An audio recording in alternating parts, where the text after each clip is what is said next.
Assalamu alaikum, everyone. Adil here from Nisba. Today, we're very lucky to have two very well-esteemed guests, and they're going to introduce themselves in just a moment. But before we get into their kind of backgrounds and who they are, Ahmed, do you want to just quickly introduce yourself, and then we'll pass over to our guests? Assalamu alaikum, everyone. It's Ahmed from Nisba. Yeah, we're here today with the guys from Saturna. Very delighted to have them on. Very thankful that they gave us their time. And inshallah, we're going to learn a lot about what they do and their Sharia compliant funds. Okay, so let's go kick it over straight to Muneem. Thank you. So I'm Monem Salam. I'm Executive Vice President and Portfolio Manager for Saturna Capital.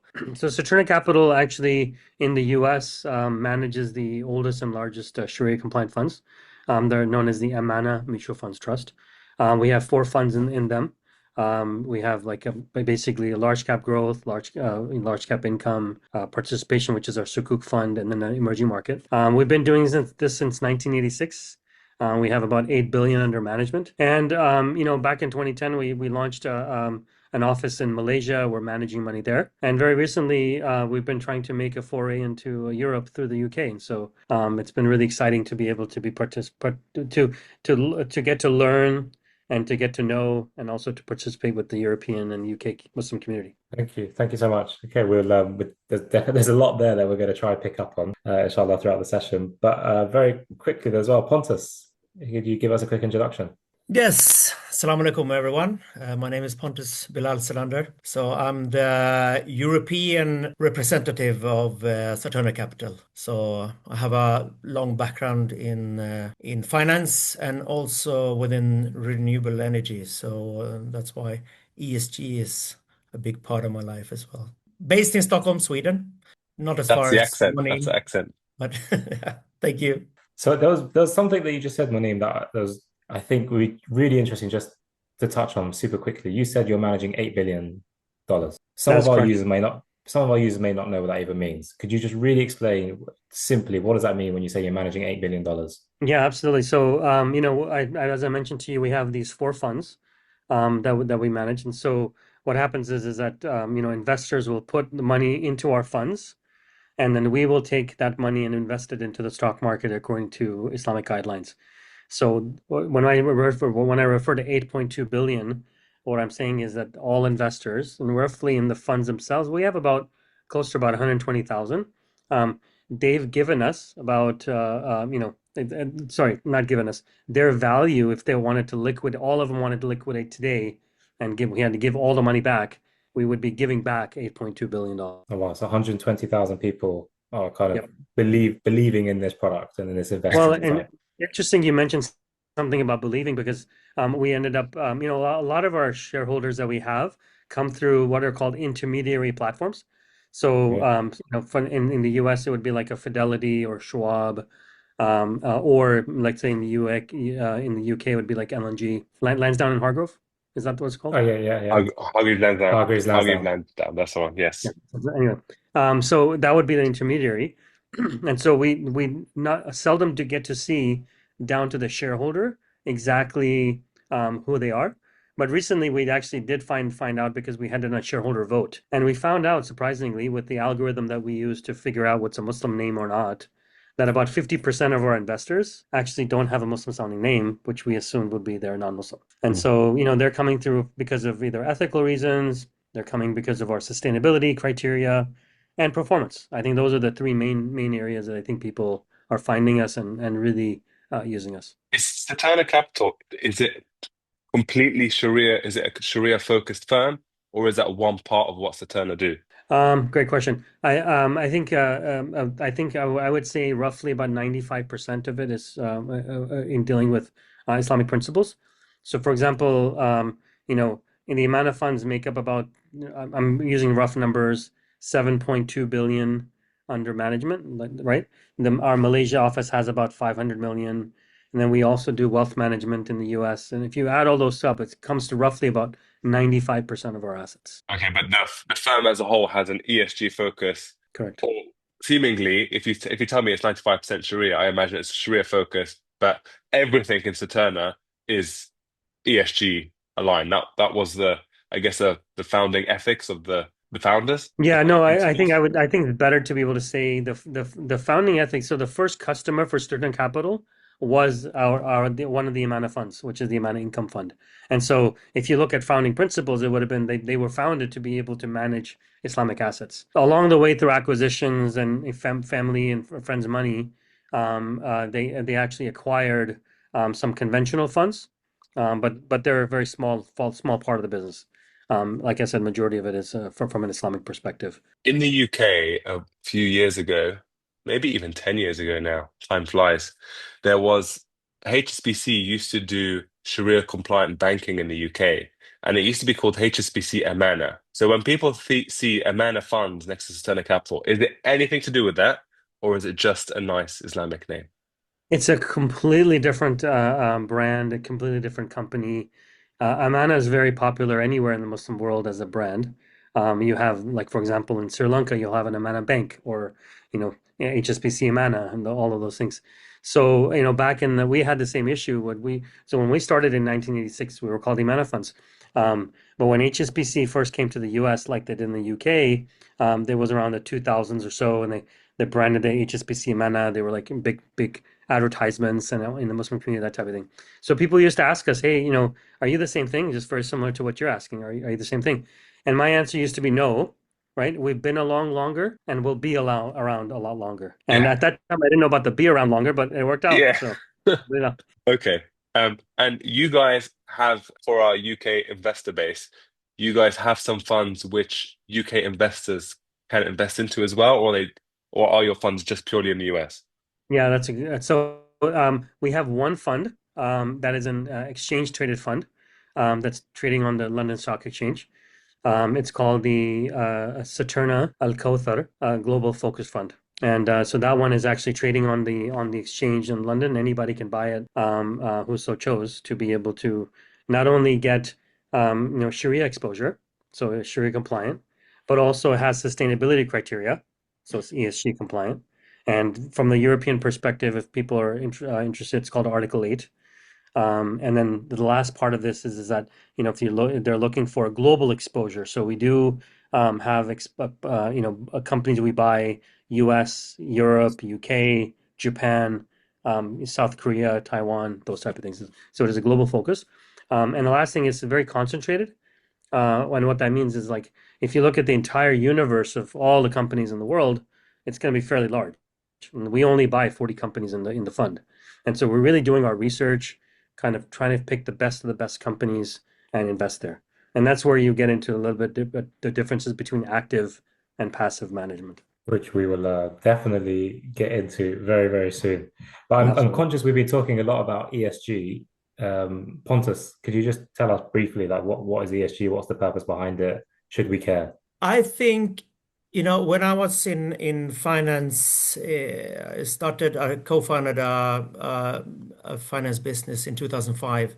I became Muslim, and I decided it was in conventional finance, and I just discovered what I'm doing is not okay. Okay, so I thought, okay, what am I gonna do? And what is Islamic for me? And I actually started looking for. I wanted to do investments in green energy, so that's why I moved over to the wind power energy. I did wind power transactions and solar power for 7 years, and for me, that is Islamic. For me, being a Muslim, we're the Khalifa on this earth, right? We put here to take care of other people, animals, and the environment. So for me, ESG is part of my religion, really.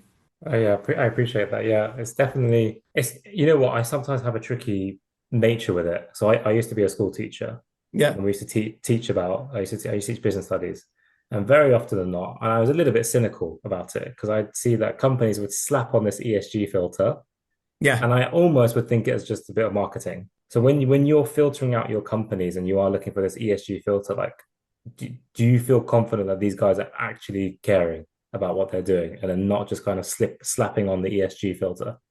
Yeah, you have a point, of course.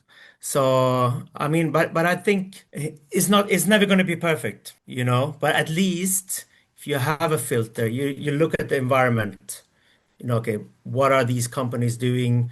Are they taking care of what are the water usage in the industry, the fossil fuel, and also the social. I mean, the social you can also see. I mean, how are they treating the employees, for example, and also governance, the G. How is it governed? These some things you could probably fool somebody with, but if you go deep enough, I think you will find answers. Maybe Monim, if you have Yeah, I'd some. like to do. Yeah, sure. I'll jump in a little bit. So if you look at it, like as Pontus mentioned, there's three different components to the ESG, right? There's environmental, there's social, and there's governance. So what we do when we're looking at when we filter our companies, is very simple. Basically, we have about 800 different data points that we look at on each of the three, not each, combined on the three different levels. And what we're looking for example, is the first screen is, do you disclose something or do you not, right? If you disclose something, great, we're going to look further into it. If you don't disclose something, we kind of eliminate you out altogether. On the disclosing part, then we look a little further into looking at, for example, on the environmental side, do you have a water recycling policy, a clean energy policy when it comes to maybe even replacing your light bulbs, whether it be looking at carbon capture if you're in the manufacturing area. All those things are actually kind of collected on a data basis. And then the same thing on the social side, you're looking at, for example, if you're a manufacturing company, what's your safety record when it comes to employees? Do you provide, healthcare? Do you provide benefits? What are they? How do you measure it? How do you kind of make it better? What do you do in the community as far as wherever you're based? And then governance side is independent board, and diversity on the board, those type of things. So all of these things are kind of collated together. Each of the E, S, and G is given a score from a 1 to 10, 1 being best, 10 being the worst. And then, different industries have a different weighting of what each of the different ones is. Because, for example, a manufacturing company will probably have a different makeup of environmental than, let's say, a financial company or a software company. And so they're all kind of weighted a little bit differently. And then we can come up with, what is our overall weighting for the company itself to do that. Now, you mentioned something good. There is in the industry something called greenwashing. Greenwashing, basically, like you said, just a slap of, oh yeah, we do ESG as well. And in the initial phases of ESG or sustainability, people used to say, they used to kind of confuse corporate social responsibility or CSR with ESG itself. And that's not what this is. This is not about how much money you give back to the community. This is more about what are the metrics that you're setting up to make our planet, to make your employees, to make the company more sustainable. And that's really what we're looking at when we actually do that. So it's a rigorous process. But I will say one thing about ESG, and I think Pontus actually kind of spoke a little bit about that. One time I was at a conference in Indonesia, and we're talking about ESG and the different criteria, and there's no standard in the world as to what that is.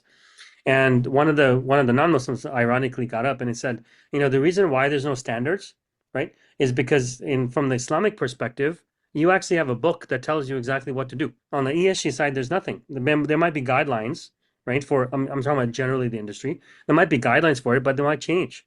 Something that maybe 10 years ago, 15 years ago was something that could be allowed. Maybe now, because of the way the environment has changed, the way corporate governances are, we might have found a better way to be able to do it.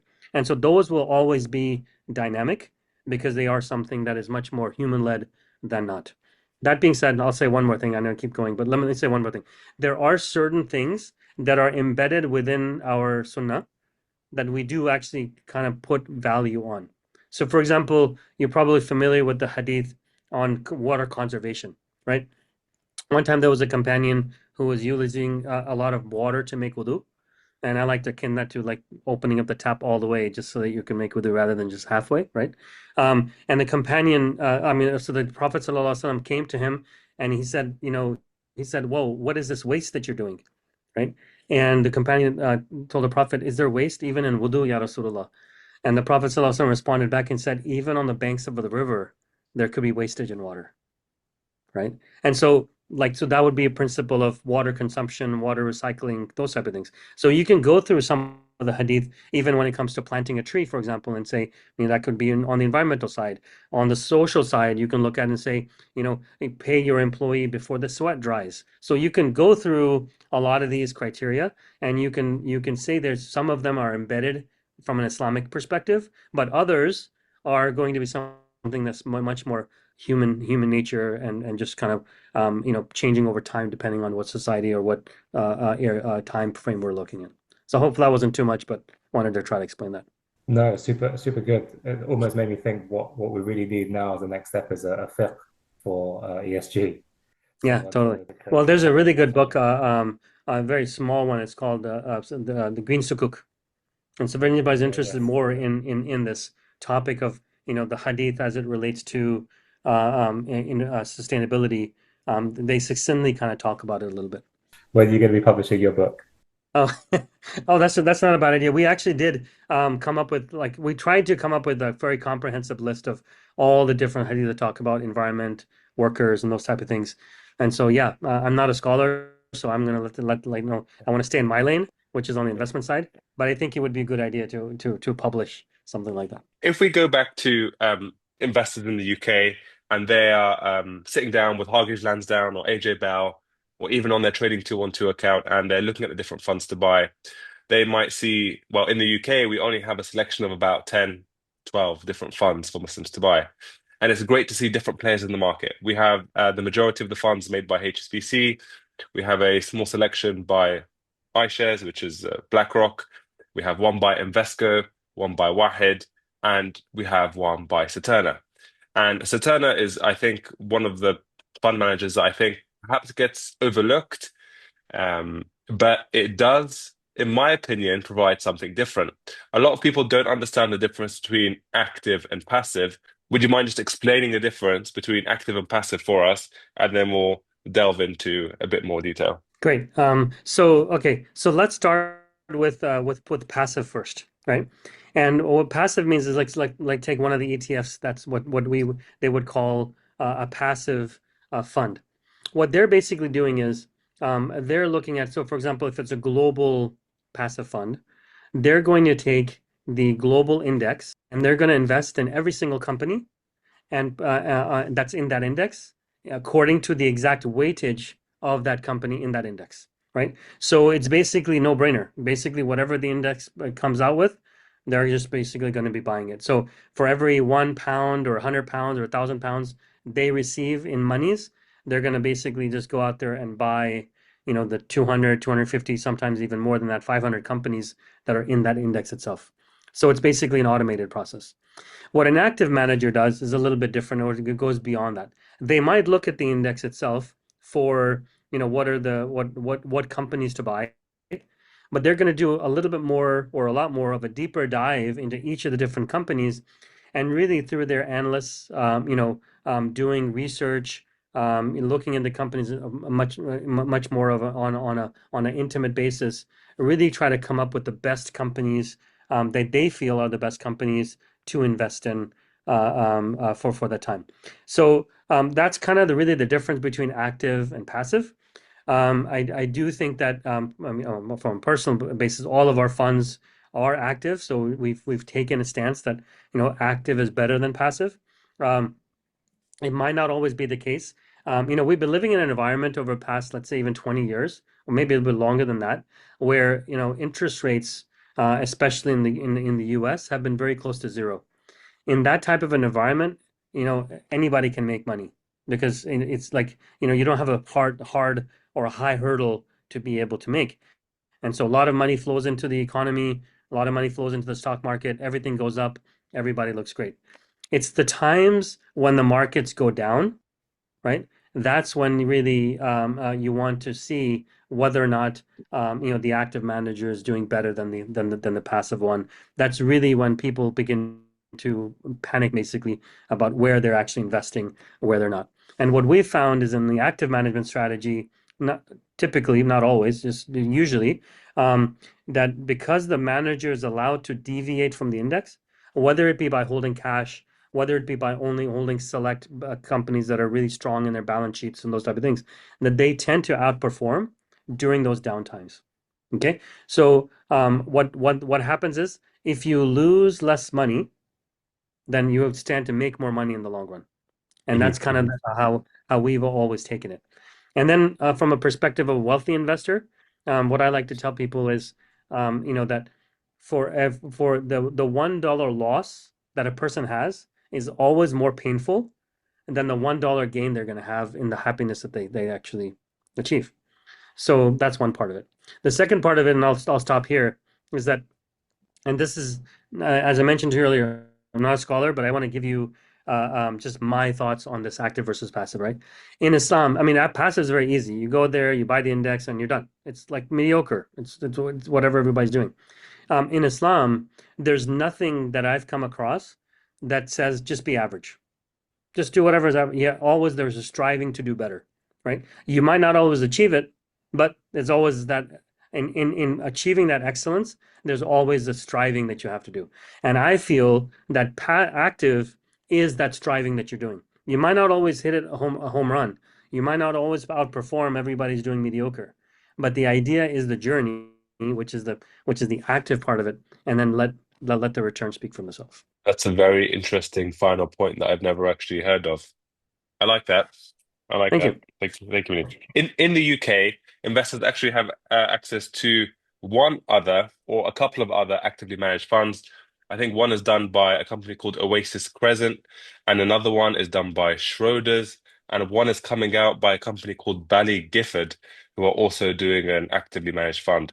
Now, the Schroders and the Bally Gifford actively managed funds, they differ slightly. Well, the Bally Gifford one hasn't come out yet, so let's not discuss that. The Schroders actively managed fund differs slightly from the index, but the stance that Saturna takes, especially on the fund within the UK, it's not really like that because you mentioned it is more focused. Correct. So what we're doing is, we if you want to call it, we're index neutral. What that means is we're not, for example, we have to have a benchmark. So for those purposes, we use what's called the MSCI Islamic World Index. Okay, that's the one we're using. But when we build our portfolio, we're really doing it from the ground up, right? As I mentioned to you, we kind of take the kind of the global stocks that are out there on a monthly basis. We're screening them for Islamic, we're screening them for ESG, we're doing our research on them, and then we're building that portfolio. That portfolio is built regardless of whether it's that individual stock that's in that portfolio is part of that index or not. That's not really our primary basis. A lot of other companies that are active, they might look at it and say, no, we only want to buy companies from the index that's there, and we'll do the active management from the index itself. But from our purposes, we actually build the portfolios from the ground up. Okay. The other thing that I will tell you, since you liked my argument about the passive and active, I'll give you one more argument as well, on very similarly related. When you look at companies that are active managers in general, conventional active managers, what they're and indices as well, and you can go to the websites for MSCI, S&P, and they'll tell you what they do. What they do is they take a conventional fund, conventional index, right? And then they screen for Islamic. Okay. So Yes, for yeah. example, if I'm an active manager, I'm a conventional, I'm gonna go out there and I'm gonna I'm gonna screen my current portfolio that I have, and I might take out, let's say, 5 to 10 companies, right?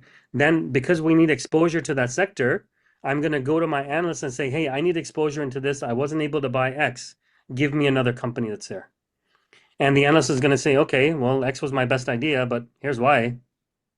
Guess what you've done? You've put your second best idea into the portfolio rather than your best idea, right? Hmm. So what we do is a little bit different. And that's, I think we feel there's a value add there. That when we build our portfolios from the ground up, you're getting the best stocks that we feel are going to outperform, regardless of whether they're conventional or not. They're just the best stocks. It just happens that all of them are Islamic. Okay. No, I appreciate that. If we touch on some of the stocks in your in the fund, is it big names that people would have heard of, or are they really kind of small caps that you hope are going to do really, really crazy returns kind of thing? Yeah. So again, as I mentioned to you earlier on, that we are really about downside protection. right? Okay. We are really trying to focus on companies that have healthy balance sheets, that are, going to be in any type of an economic recession or any kind of volatility period. They're going to be the ones that are going to be coming out stronger because they're the ones that are going to be taking over the companies that were highly indebted or smaller market cap or those type of things. So you might not recognize all of the companies that are in the portfolio just because you might not be familiar with some industries. But majority of the time, what we're doing is what we call large cap stocks. So large capitalization stocks. Those are usually the very recognizable names in their industry. We want to buy the players that are number one or number two within their industry.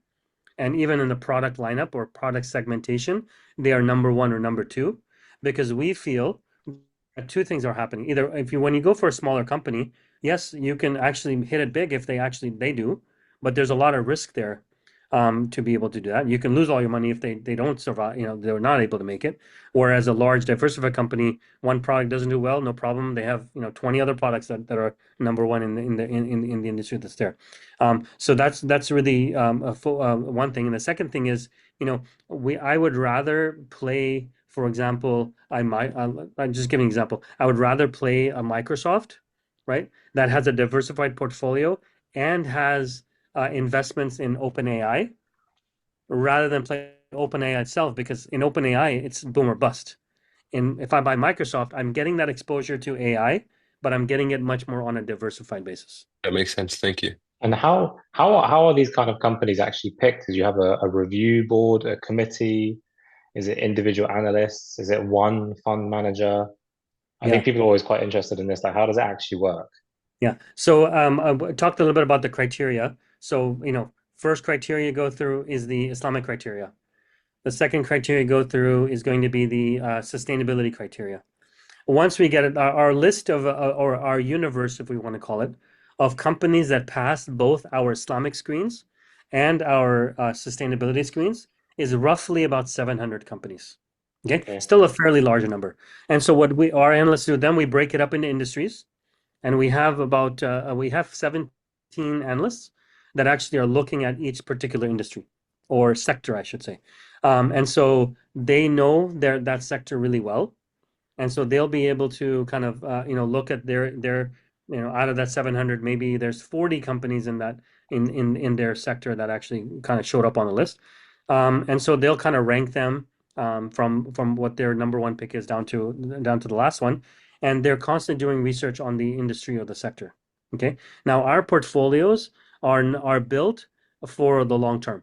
So we're buying companies that we're going to be holding for a minimum, I would say, 5 to 10 years down the road, right? So the analyst is not charged with give me the next idea for tomorrow or Yeah. for next week or for next month, right?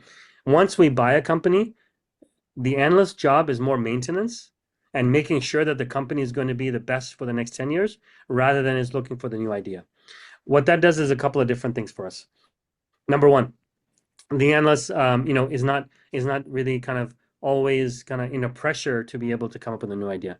They can really do a deeper dive into the companies, looking at their management, looking at their business, looking at their margins, all of those things, and really understand the company and the industry that they're in to be able to do a peer-to-peer comparison.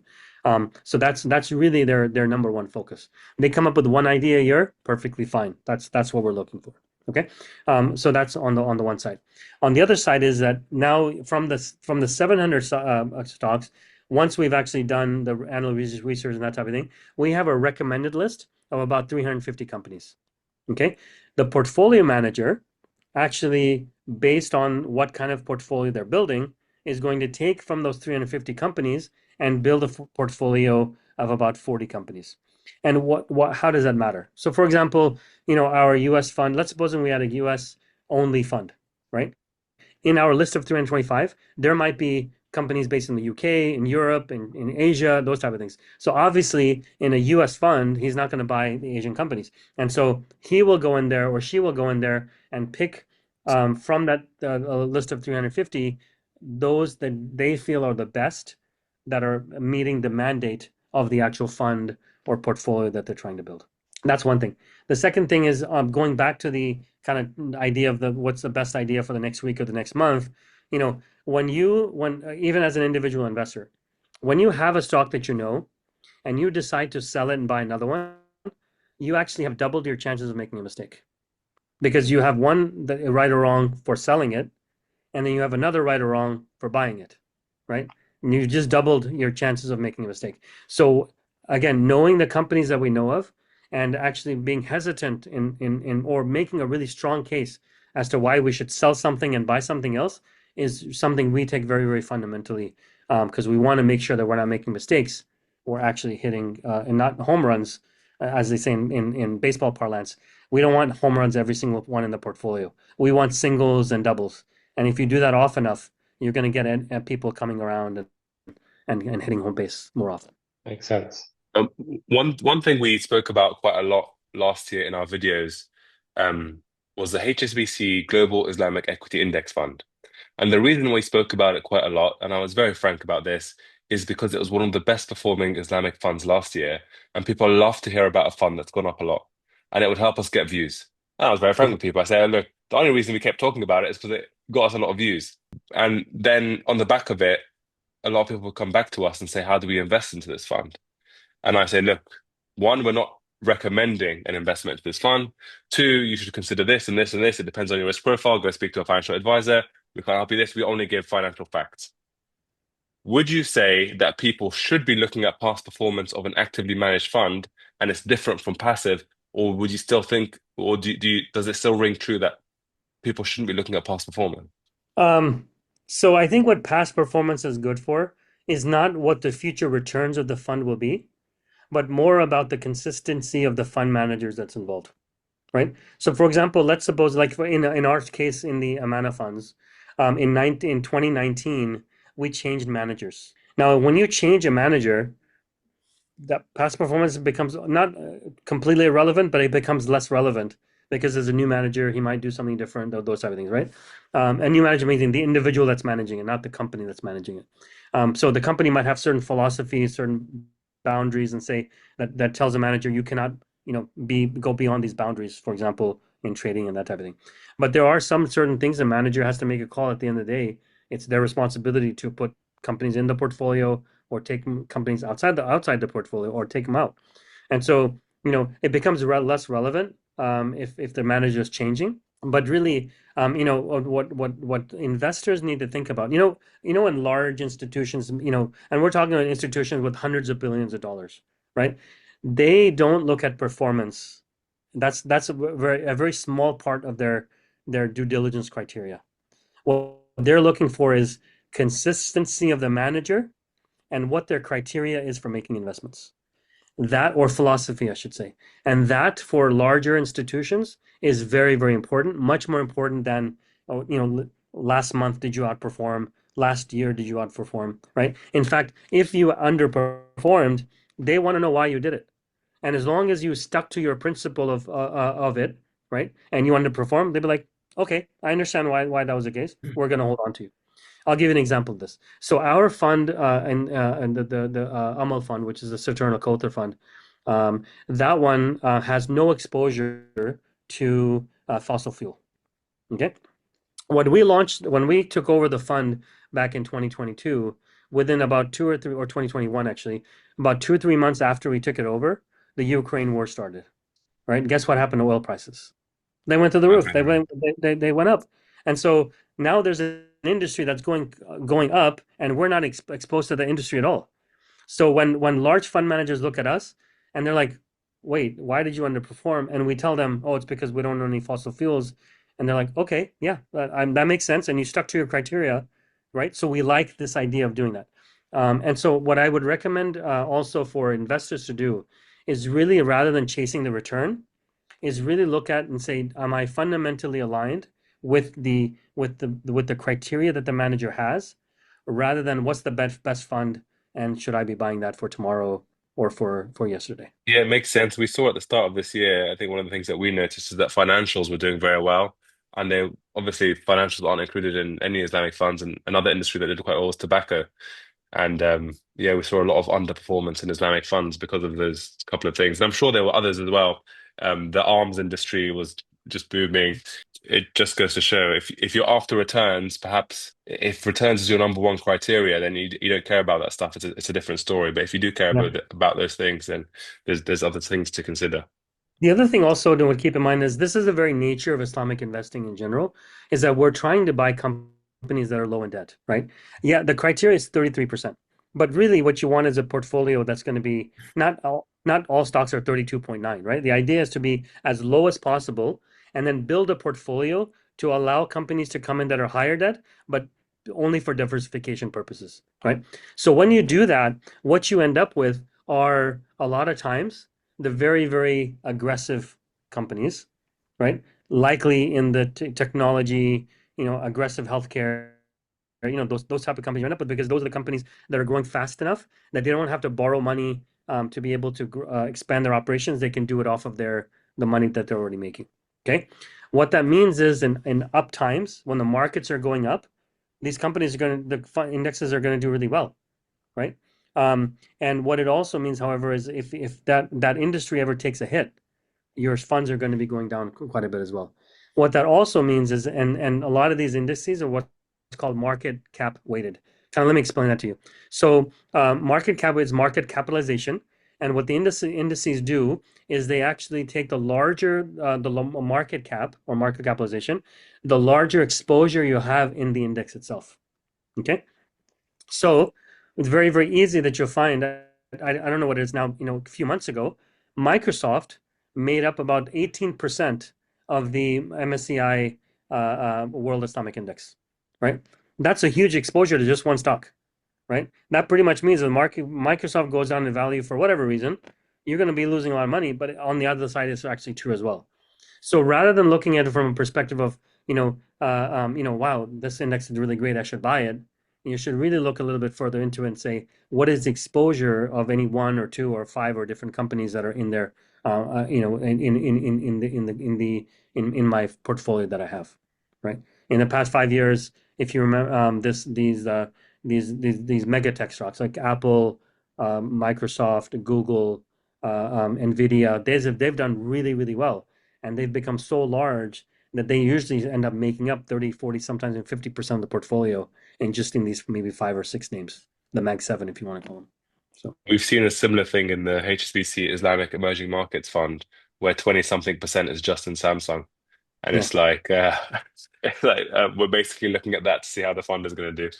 yeah, But that's exactly. just the reality of life. So I guess with your ESG focus and the new government in the US being less ESG friendly, for want of a better phrase, have you Yeah. noticed any kind of negative impact that, not that you wish you didn't have, but just have you ever noticed, did you notice any like negative impact from it?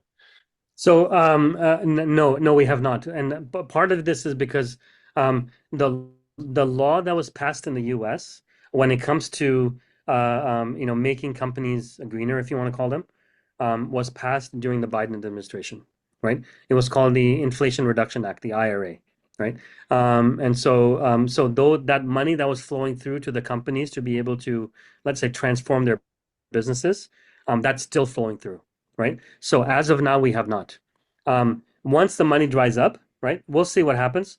My take on that is by the time the money dries up, they will have already transformed, right?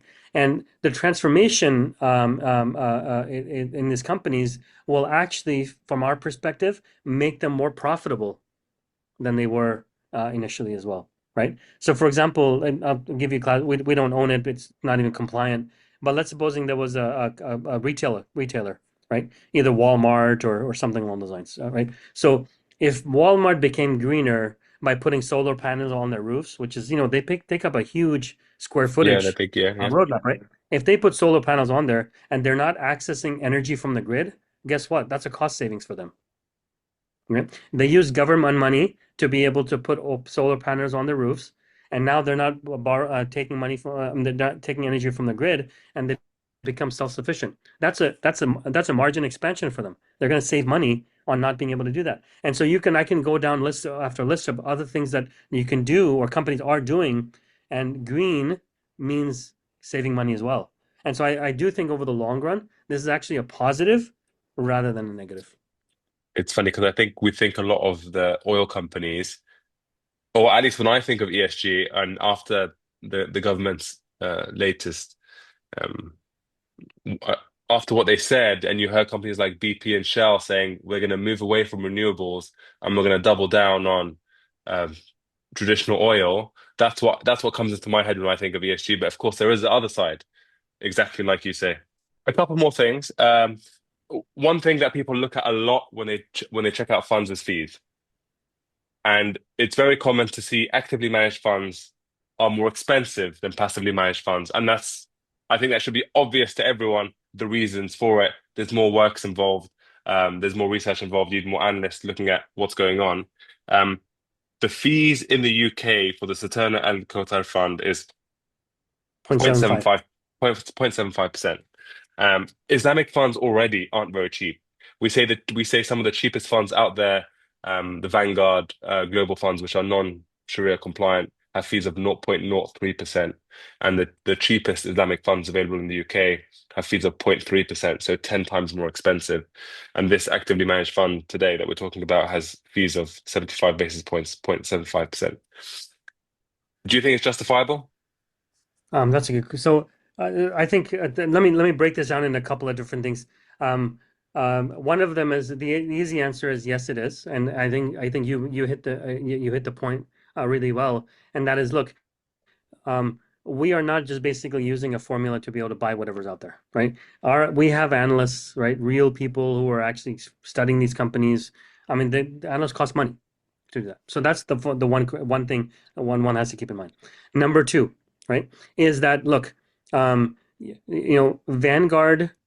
assets under management is 13 trillion.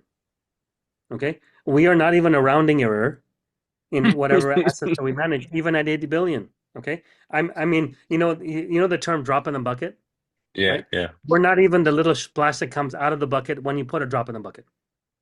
Okay, so the more assets you have, obviously the fees are going to go lower because you have a lot more cost to be able to spread around. So that's number two, and that's what, regardless of whether it's us or anybody else in Islamic space. So that's number two.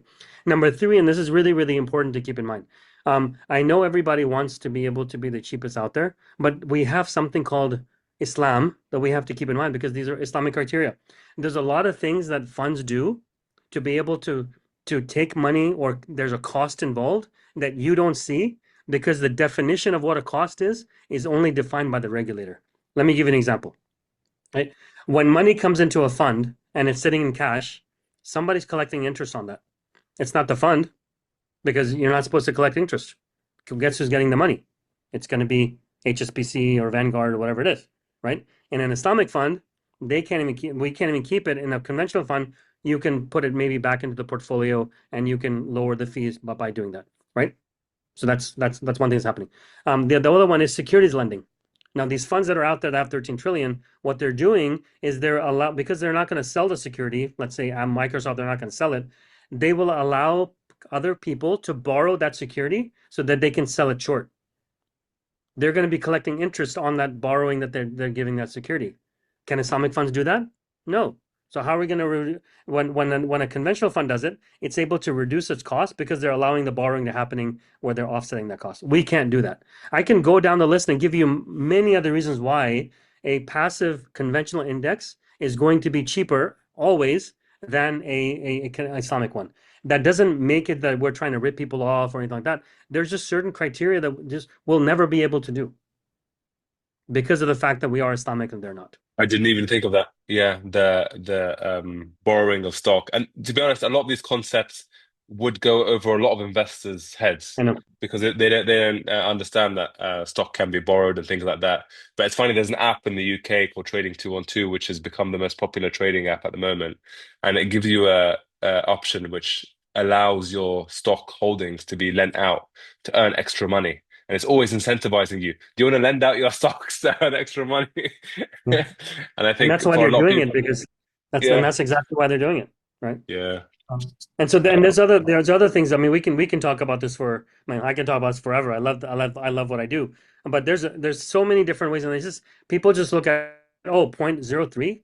Wow, that's so cheap. Like, no, nothing's for free in life. We know that, right? There's some way they're making money, We just maybe it's not as transparent as we have to be in from an Islamic perspective because A, we can't do it, and B, we have to do disclosures. Yeah, we had this thing recently where we said banks aren't charities. They're not charging you anything for nothing. They're using your money and they're giving out loans and they're making money for themselves off it. That's right. So that's one thing that we remind people of quite a bit. One other big thing that we hear a lot of this on our videos, so we have to ask. We have to ask. We talk a lot about HSBC. We talk a lot about BlackRock on our videos because that's what's available. And we get a lot of kickback saying, why are you guys talking about HSBC? Their ethics don't align with us. We also did this experiment once where we bought one stock and we bought one fund just to show the volatility difference of investing into one stock versus investing into a fund and how the volatility difference affects it throughout the year. We hope to think that it's educational. That's why we're doing it, not to recommend a certain stock or anything. But a lot of the time we get kickback because a lot of the things we talk about are companies where people believe that the ethics aren't aligned. And I think that is true. There are some companies that don't have their ethics aligned with Muslims. Now, when you guys do your ESG criteria, is that ever something which you consider if the company is ethically aligned with Muslims? So look, there's actually two answers to that question, right? Number one is looking at it on a company level, right? Do you want your money to be able to just go to a company like HSBC as a fund? Because HSBC eventually will be making money off of your investment that you made, or they wouldn't have offered that investment. And so when they get that profit, what are they doing with that profit? And do you want to participate in whatever that profit is? That's on one side of it, right? On the second side of it, then looking at the fund itself and looking at the companies that are owned in the fund, and then saying, are they ethically aligned to whatever we want to do, right? That becomes a little bit more complicated. And maybe it's another podcast or those type of things. I have my own kind of ideas as well. And I will tell you that this is a field. The ethical part of this is a field that is now slowly being talked about, where it wasn't talked about first. Let me give you an example. So when I was around when the first criteria was actually created for the Islamic side of it. Not that I'm that old, but Just you at your age. It's so just I I was knew. around when that actually happened. So the idea for doing that, right, was look, it's riba, it's alcohol, it's tobacco, it's those things that we know it's haram to be able to invest in, right? So the criteria is only about what's haram and what's halal. Okay. Now in the halal, you have different categories, right? You have makruh, you have mubah, you have and all of the different criteria, ahsan, you have all of these different things. So when the scholars came up with this idea of Islamic investing, like one person told me, they were just trying to save us from hell, right? We're trying to get out of hell and get into Jannah. Okay. Now the idea of this ethical is what level of Jannah do you want to be? Look at it from that perspective. Okay. Now, that being said, now you look at a company, and there's very easy ones you can say. Like for example, there's in the U.S. for example, there's a company called L3 Harris, L3 Harris, or in Europe, I think it's called Ryan or Rune Miller.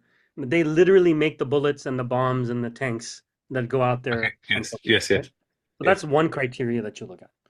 The other criteria you look at is, okay, well, what about a tire company that makes tires for cars, but they still make tires for the airplane? That becomes a lot more complicated. And so who decides what's allowed and what's not allowed, right? And that's when you become a little bit more like, okay, you have to come up with a framework to build off of and be able to say, okay, we're going to follow a framework to be able to say yes or no to something like this. And then now take it another step. I mean, 3 years ago, nobody even knew about what AI was. And now we're looking at AI software companies that are involved with AI that might be using that criteria, that software to be able to use for defense purposes and that type of thing. We're dealing with a field that is rife with emotion, right? And not enough frameworks. And I think we need to get back to this idea of Islam was built on frameworks. It's not built on emotion. And I think even for fund managers, we need to build that framework rather than just the idea of just like, today or in the past 2 years, something has happened and everybody's getting emotional about it. And so we should build all portfolios regarding this thing. Inshallah, whatever is happening will get solved, but we need to build something that's going to last us forever rather than something that's going to be around for 2, 3 years. So I think with that said, yes, we do look at the ethical part of it. It's not black and white, right? It never has been, right? The reason why it's a part of things, there are differences of opinion. And so we're trying to navigate that with changing times as best as we can. Yeah, no, thank you. I agree.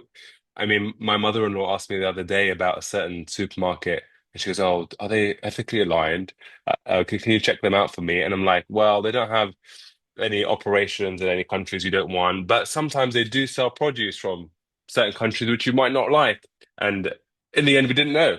We didn't know Yeah. because where do you draw the line, and who is drawing the line? So you're right. I think a framework is something which certainly needs to be developed so to try and make the criteria quite obvious for everyone and something that we can all follow. And if it is something that eventually is implemented and a lot of the Sharia compliant funds can action, then I feel like it can have a significant impact as well, as Yeah. opposed to us all following what we think might be best here or what we think might be best there. Yeah, absolutely. And one thing to keep in mind is that this is not like a fund manager. Just I'm talking stepping outside of my role. In general speaking, the fund manager's responsibility is to maximize return with taking on a certain amount of risk and in the mandate of the fund owner that's giving me the money, right? Now, so this idea of a framework really needs to be decided by the fund owner and the Sharia scholars, right? It's not for the fund manager can add input and they can say, you know what, if you do this, you're basically eliminating every single company that's in the index. Or they might say, oh yeah, this will actually work, right? I'll give an example. I told you I was around. I was half joking. The criteria for the funds that we manage in the U.S. I was still in high school when that happened. But there's an anecdotal story that basically says, when the first criteria was came about, after screening out for, tobacco, alcohol, gambling, one of the scholars said, we don't want any debt on the balance sheet because debt is bad. They pay interest on it. We don't want anything. So we went back and we looked at it and we said, yeah, there's enough companies in the market that have zero debt or very little debt, and we can buy that. But another scholar jumped in and said, yeah, debt's really bad, but we don't want companies that have cash in the banks because the banks will give them interest, and we don't like interest not allowed. So how many companies do you think there are out there in the market that have no debt and no cash?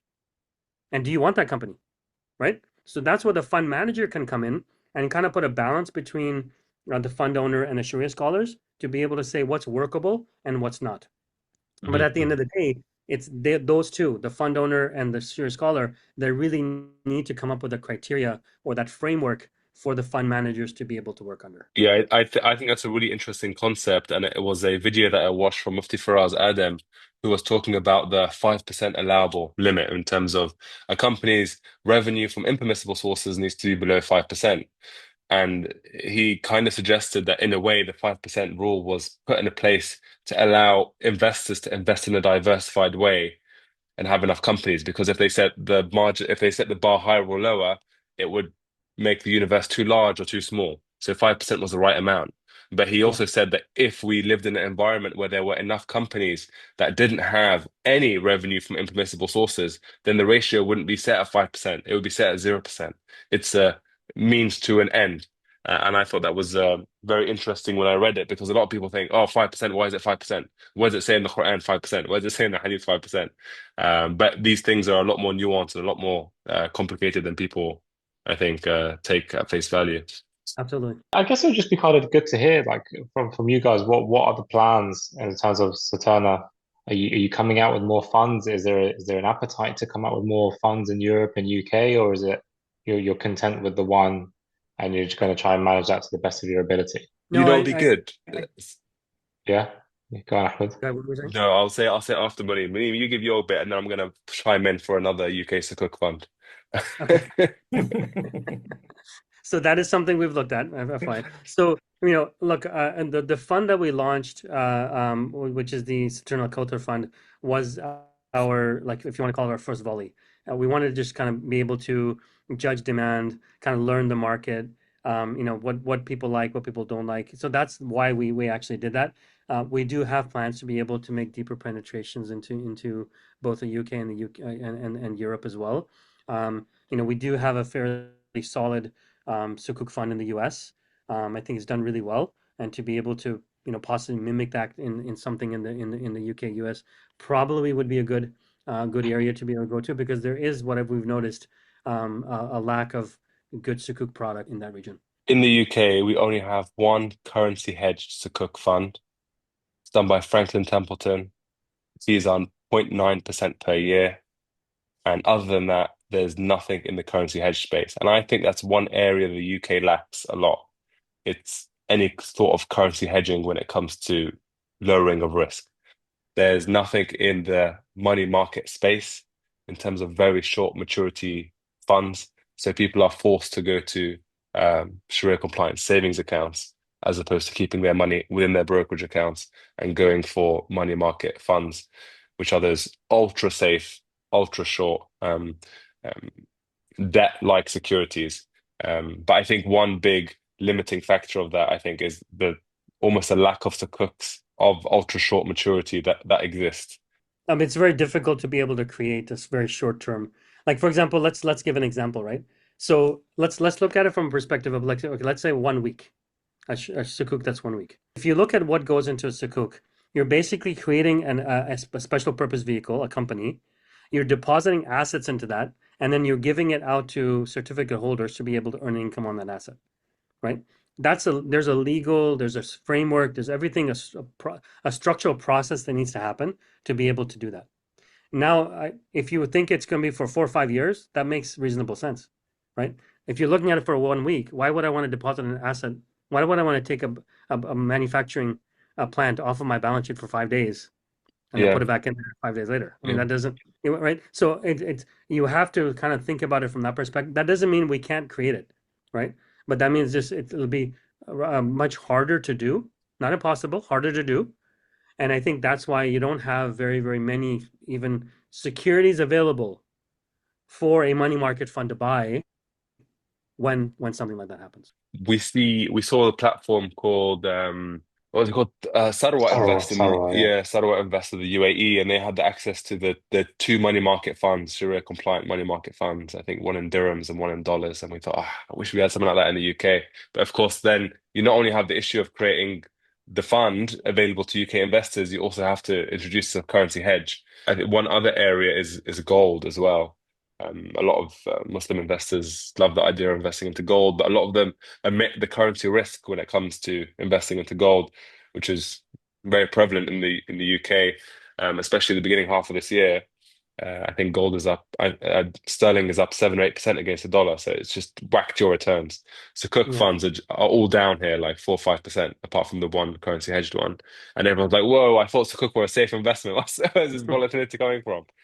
So it's an interesting space. Just as a kind of a final remark, if for our new investors that are listening in, what's one practical tip you could give them each to help them get them started on their Sharia-compliant investment journey? I think for a brand new investor, I think the first thing to do is start, right? And that's the biggest hurdle you're going to get to, is to be able to start, because that's going to be the inertia part of it. So start. And then as you're starting, buy a fund rather than an individual stock, so you can learn. Once you've actually learned, then you can go into individual stocks. But I think having a fund that somebody's managing professionally will give you an idea of what are the nuances, and basically, like you were talking about, risk, volatility, when things go up, when things go down. You begin to learn these things as you have investments. And if you do it in one stock, it's a make it or break it for that one stock. So it's better to have that lower risk and have a diversified portfolio, learn from it, and then maybe venture off into other things that you're enjoying. Or you might decide, you know what, this is not for me. I'm perfectly fine putting more and more money into a fund that somebody else is managing, and I'll do what I do best, which is, I'm a doctor, I'm an engineer, I'm a lawyer, whatever it is that you do. Because, especially when you're starting off, and for the majority of the time that you're doing it, you will always make more money doing what you're doing in your profession than you will investing in the market. Yeah. Right? Because a market is not for making money. A market is for building wealth. And there's a big difference between the two. Thank you. I would say as well, I mean, when I used to work as a financial advisor, as Monem says, is start small, do monthly savings, monthly investing. It's and learn. And then you can kind of spread out your investments also over time. Build up that muscle like you're going to the gym. Don't go and do every Exactly. single body part in one go.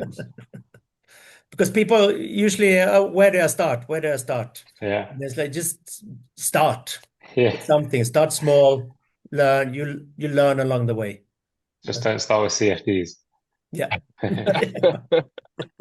Okay, All well, right. thank you so much for your time, Pontus Thank and you. Monem, and of course Ahmed.